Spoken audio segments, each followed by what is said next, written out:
Hi, I'm Clint. And I'm Margaret, and this is our story. We've been facing challenges since 2018. We had a house fire back in February and lost everything. We were both working full-time or part-time, and we applied for a loan to replace all of our furniture, the bedrooms, the clothes, everything, virtually everything except for the cutlery. Anyway, 2 months after that, my boss decides that he's going to reduce my hours and my days.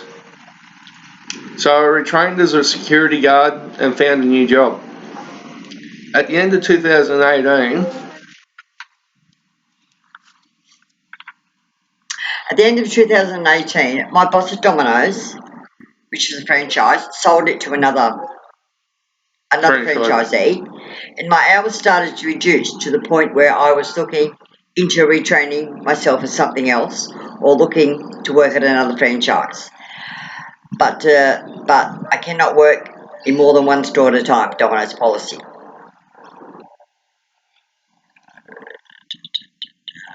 By the end of August 2019, my boss, after me being employed there for 13 years, makes me redundant.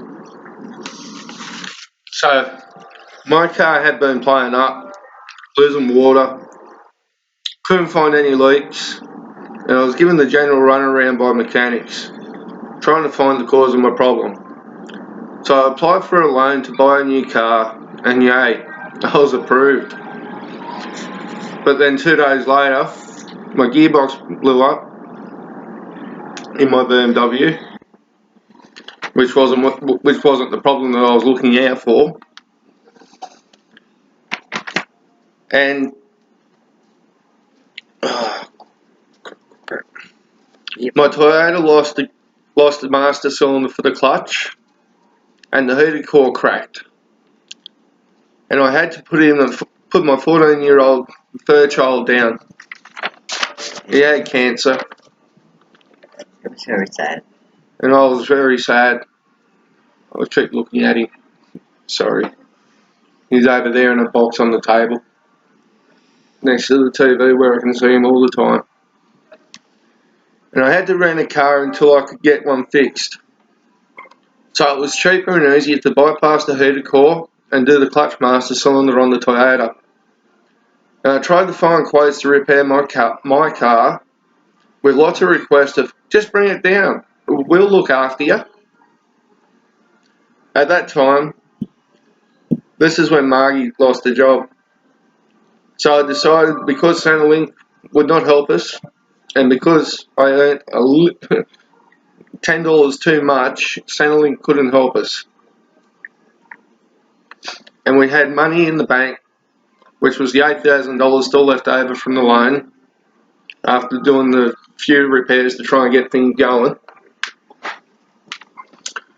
I then managed to pay a couple of weeks of the rent and a lot of the bills.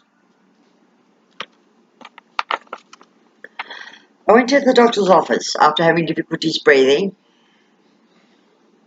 in October and organised some x-rays and the steps to getting a CT scan. By October, I was diagnosed with stage 3 advanced lung cancer.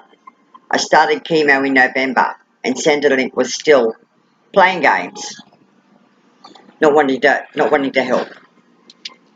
So I put my car in to get fixed. All up, it was $3,000 worth of repairs, but still couldn't get an answer on the water leak. And then around that time there is when Toyota had a recall on the Starlet over the Takata airbag. And unfortunately my car was one of the ones with the Takata airbag in it. Oh, sorry, my mum and dad's car was. So we handed that back to Toyota and got, what's the word for it, refunded? Yeah, I think that's the right word for it. Yeah, refunded for what they thought was the vehicle's price. Yeah. Paid out for the Toyota, yes, so they wouldn't have to replace the airbag at $6,000.